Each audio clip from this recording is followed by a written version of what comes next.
जय श्री राधे राधे मित्रों, कैसे हैं आप लोग। उम्मीद करती हूँ आप लोग अच्छे होंगे। आपके अपने चैनल राधे राधे में आप सबका बहुत बहुत स्वागत है।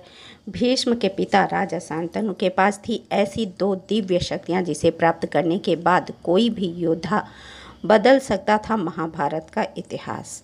तो आज हम आपको भीष्म के पिता शांतनु के पास वो कौन सी दिव्य शक्ति थी उसके बारे में हम आपको बताएंगे। तो आप लोग वीडियो को ध्यान से सुनिए। महाभारत की कहानी के अनुसार राजा शांतनु के पास दो दिव्य शक्तियाँ थीं जिसके कारण वे सामान्य पुरुष होकर भी दिव्य माने जाते थे। राजा शांतनु के पास जो शक्तियाँ थीं अगर महाभारत में किसी और योद्धा को मिल जाती तो महाभारत का इतिहास बदल सकता था। आइए आज हम आपको बता रहे हैं शांतनु की दिव्य शक्तियों के बारे में। महाभारत में कई योद्धा ऐसे हुए हैं जिनकी महानता को केवल उनके पुत्रों से जोड़कर ही देखा जाता है। ज़्यादातर लोग उनके बारे में नहीं जानते। महाभारत के इतिहास में ऐसे ही एक राजा थे महाराज शांतनु, जो भीष्म यानी देवव्रत के पिता थे। राजा शांतनु न केवल एक साहसी राजा थे बल्कि उनमें देवताओं के समान शक्तियाँ भी थीं। आइए आज हम आपको बताते हैं कि राजा शांतनु की दिव्य शक्तियाँ कौन सी थीं। श्याकु वंश के राजा थे शांतनु।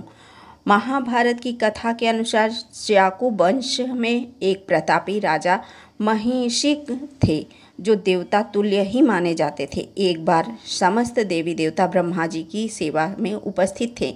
ऐसे में वायु के वेग से देवी गंगा के वस्त्र उड़ने लगे। ऐसे में देवी गंगा के शरीर का कुछ हिस्सा दिखने लगा। गंगा को इस तरह देखकर सभी देवताओं ने आंखें बंद कर ली, लेकिन राजा भीष्म की नज़र गंगा पर ही टिकी रही। यह देखकर ब्रह्मा जी असहज हो गए और उन्होंने महाभीष्म को से कहा, तुम्हें गंगा बहुत ही प्रिय लग रही है तो जाओ मृत्युलोक में जन्म लो, वह गंगा तुम्हारा अप्रिय करेगी। इस तरह मृत्युलोक में महाभीष्म का जन्म राजा प्रतीप के रूप में हुआ। राजा प्रतीप के पुत्र राजा शांतनु हुए। इक्ष्वाकु वंश के राजा शांतनु के पास थीं दिव्य शक्तियाँ। महाभारत कथा के अनुसार राजा शांतनु श्याकु वंश के थे। उनके पिता राजा प्रतीप पुनर्जन्म में राजा महाभीष्म थे, इसलिए एक देव पुरुष की संतान होने के कारण राजा शांतनु में भी दिव्यता का अंश था। राजा शांतनु के पास मुख्य रूप से दो शक्तियाँ थीं। एक, राजा शांतनु किसी से प्रसन्न होकर उसे वरदान दे सकते थे। उनका दिया वरदान हमेशा फलीभूत होता था। वही राजा शांतनु के पास दूसरी शक्ति थी हीलिंग पावर, यानी वे किसी को भी छूकर उसका रोग ठीक कर सकते थे।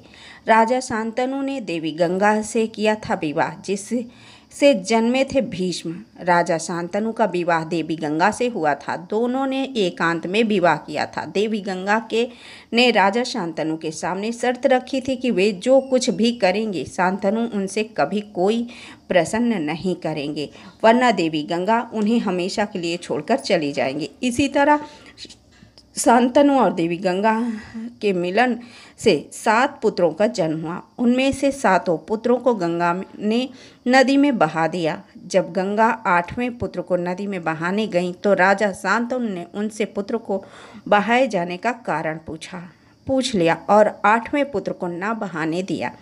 कहा, गंगा ने शांतनु को 8वां पुत्र दिया और शर्त के अनुसार उन्हें छोड़कर स्वर्गलोक चली गईं। इस 8वें पुत्र का नाम देवव्रत रखा गया, जिसे आगे चलकर भीष्म नाम से जाना जाता है। राजा शांतनु ने अपने पुत्र भीष्म को दिया था वरदान। राजा शांतनु और गंगा की संतान महाभारत के सबसे बड़े योद्धाओं में से एक मानी जाती है। देवव्रत को आजीवन विवाह न करने की भीष्म प्रतिज्ञा के कारण भीष्म के नाम से जाना जाता है। राजा शांतनु को जब सत्यवती नाम की कन्या से प्रेम हुआ तो उन्होंने सत्यवती से विवाह करने की इच्छा व्यक्त की। तब सत्यवती के पिता ने राजा शांतनु के सामने शर्त रखी कि उनकी बेटी के जन्म संतान से ही राज सिंहासन की दावेदार बनेंगी। यह सुनकर राजा शांतनु ने विवाह की इच्छा त्याग दी थी, लेकिन वह अपने पहले पुत्र देवव्रत के साथ अन्याय नहीं करना चाहते थे, लेकिन भीष्म को जब यह पता चला तो उन्होंने स्वयं ही सिंहासन और विवाह की इच्छा त्याग दी। इस त्याग को देखकर शांतनु ने प्रसन्न होकर भीष्म को इच्छा मृत्यु का वरदान दिया। एक पिता इतना सामर्थ्यवान हो सकता है, ये आप लोग देख लीजिए कि एक पिता कितना सामर्थ्यवान, वो तो महाराज थे, उनकी तो बात ही अलग थी, लेकिन कितने सामर्थ्यवान थे कि उन्हें इच्छा मृत्यु का वरदान दिया। महाभारत के इस किसी भी योद्धा के पास अगर शांतनु की ये दो दिव्य शक्तियाँ होती तो महाभारत का इतिहास कुछ और ही होता।